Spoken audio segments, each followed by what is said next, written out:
Oke, selamat datang di channel YouTube Ruang Para Bintang.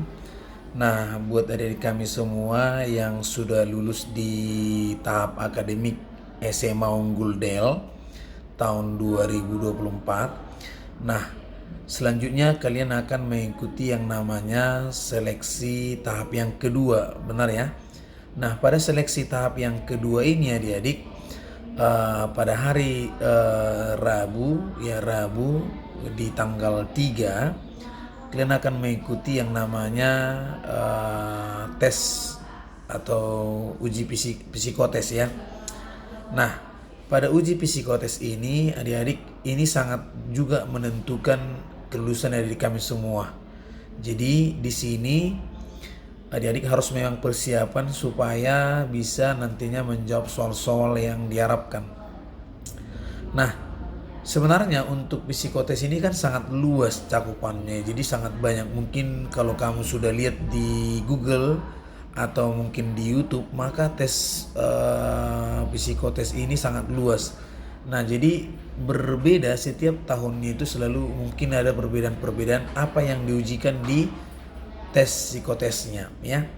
Jadi memang gambarannya tetap sama, tetapi apa yang terbaru kita harus berikan kepada diri kami semua.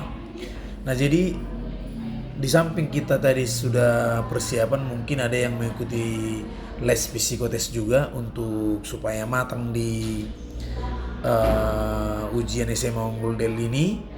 Maka adik-adik boleh latihan dengan melihat dari internet, mencari sumber-sumber bagaimana cara menjawab soal-soal psikotesnya, supaya nanti adik kami bisa menyelesaikannya dengan maksimal gitu ya. Nah, mungkin tadi bahwasannya soal psikotes itu kan luas gitu ya.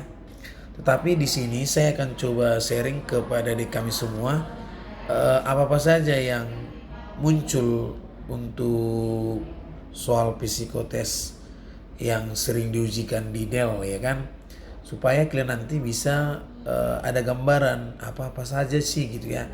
Jadi yang pertama adik-adik ingat yang namanya tes analogi ya, tes analogi. Nah, analogi ini kan biasanya tentang bahasa Indonesia juga ya. Jadi kalau misalnya dibuat soalnya seperti ini misalnya, bisa kita lihat di sini. Nah, jadi soal ini biasanya menggunakan konsep misalnya kata benda, kemudian nanti sini juga kata benda, atau misalnya kata benda kata sifat, baru kata benda kata sifat. Jadi ada kesamaan nih, jadi itu analogi. Nah, jadi kalau di analogi ini biasanya kan banyak contoh-contoh yang ada ya. Jadi inilah yang perlu kalian buka. Jadi search aja soal-soal analogi tentang psikotes gitu ya. Nah, itu soal analogi pasti muncul gitu. Kemudian ada yang namanya antonim. Jadi antonim juga ada muncul ya, antonim. Nah, mungkin dia dalam bahasa Indonesia yang jelas, yang baku, maka kamu coba, karena antonim ini juga luas gitu. Nah, kalau antonim ini kan luas, misalnya contoh lawan kata dari malas, berarti kan bukan tidak malas tapi rajin, misalnya seperti itu. Jadi sesuai dengan kata baku ya, atau KBBI lah. Kemudian di samping antonim ada namanya sinonim. Nah, di sinonim berarti kan lawan dari antonim. Berarti kalau antonim adalah lawan kata, berarti sinonim adalah persamaan kata. Nah, itu muncul itu. Kemudian ada yang mungkin sering kamu dengarkan, yaitu menggambar pohon. Nah, menggambar pohon ataupun orang gitu. Jadi nanti kalau menggambar pohon atau orang ini, nah pohonnya harus kita gambar secara lengkap, tapi jangan asal-asal digambar. Jadi gambarnya ini harus nampak dia akar, ya kan, akar, batang, daun dan buah, ya kan. Nah, jadi harus lengkap lagi, mungkin ada di sekitarnya juga entah pohon yang lain atau tanah atau apapun, itu harus lengkap kalau bisa kita gambar, kalau pandai. Jadi jangan asal gambar misalnya. Jadi kalau gambar yang benar bisa kita lihat contohnya misalnya di sini nampak. Kalau misalnya gambar yang salah itu ya seperti ini gitu ya.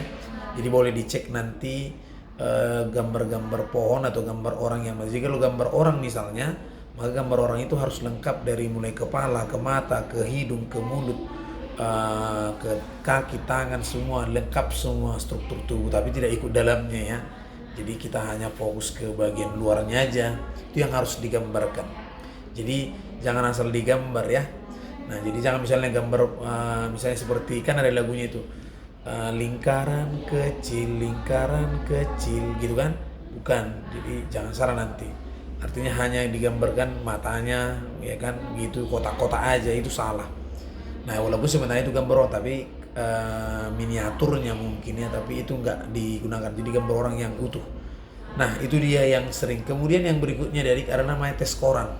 Nah tes koran ini di sini yang dibutuhkan adalah kecepatan dan mengikuti instruksi dari yang menguji. Nah contoh tes koran itu bisa kalian lihat di sini. Nah tes koran ini kan biasanya menjumlahkan boleh dari bawah ke atas, dari atas ke bawah. Nah itu ya. Nah itu yang harus ada namanya Kraepelin, ada namanya Pauli, tes Pauli dan tes Kraepelin. Jadi dibedakan, itu ada menjumlahkan dari atas ke bawah, kemudian menjumlahkan dari bawah ke atas. Nah jadi nanti pengawasan misalnya ganti katanya, maka kita coba ganti ke yang lain. Jadi di sini akan dihitung apakah benar penjumlahanmu setiap angka-angka yang kamu jumlah. Nah dan biasanya kita ambil adalah satuannya. Jadi contoh misalnya 1, 2 berarti 3. Kalau 7, 5 kan 12 jumlahnya, maka yang kita ambil 2-nya gitu. Jadi 2 yang kita ambil satuannya. Nah kemudian di situ akan ditengok apanya, grafiknya juga akan ditengok dari penjumlahan yang kamu buat. Oke? Nah jadi artinya pertama itu kan benar, baru kemudian grafiknya akan diperhatikan. Itulah dari tes koran ya. Tes koran bisa kita lihat nih kembali ya. Kemudian ada namanya wartek ya, wartek juga. Nanti bisa kamu lihat di sini nanti ada misalnya menggambar, dikasih tahu nanti ada misalnya selembar ya kan, ada nanti gambarnya 6 8 ya. Jadi situ nanti ada misalnya titik gitu kan, ada titik gitu. Kemudian nanti di sananya juga bisa kamu lihat ya kan,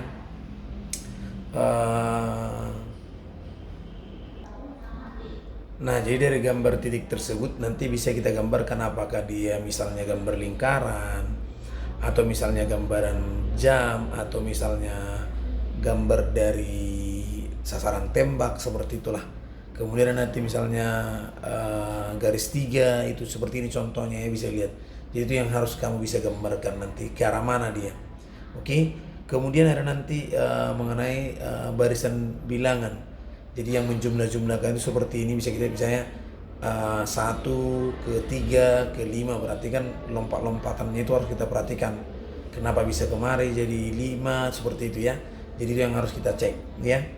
Kemudian adik-adik di samping itu di tahun 2024 semalam pada saat tes psikotes, siswa itu ada diujikan yang namanya menulis cerita gitu, menulis cerita tapi tulisannya harus bersambung. Jadi dari kami coba nanti pelajari bagaimana cara menulis bersambung ya kan, yang bagus. Jadi tulisan bersambung itu kan biasanya mungkin diajari di waktu sekolah di SD ataupun di SMP, maka adik coba belajar menulis bersambung yang rapi.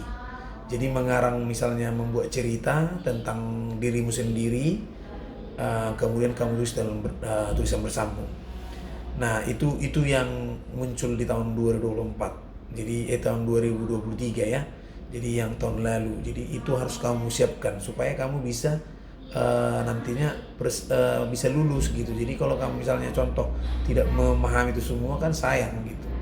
Jadi tadi ada tambahannya, kamu coba belajar yang namanya tulisan bersambung yang rapi, karena di ujian yang tahun 2023 itu ditanyakan dan disuruh untuk menuliskan tentang cerita diri sendiri. Oke? Nah, jadi pahami itu ada di kami semua. Semoga nanti di tahun 2024 ini kamu bisa lulus dan menjadi bagian di SMA Unggul Del. Nah, isi dirimu dengan latihan. Mudah-mudahan tes psikotes yang akan dilaksanakan hari Rabu tanggal 3 April bisa menghasilkan yang bagus. Ingat tadi apa-apa saja yang sudah keluar, mudah-mudahan bisa membantu kalian. Semangat dan semoga lulus di SMA Unggul Del tahun 2024. Bagi yang sering menonton video ini, tetap semangat dan share video ini kepada teman-teman yang lain supaya makin banyak orang yang bisa memahaminya. Semoga sukses buat kalian semua. Salam para bintang.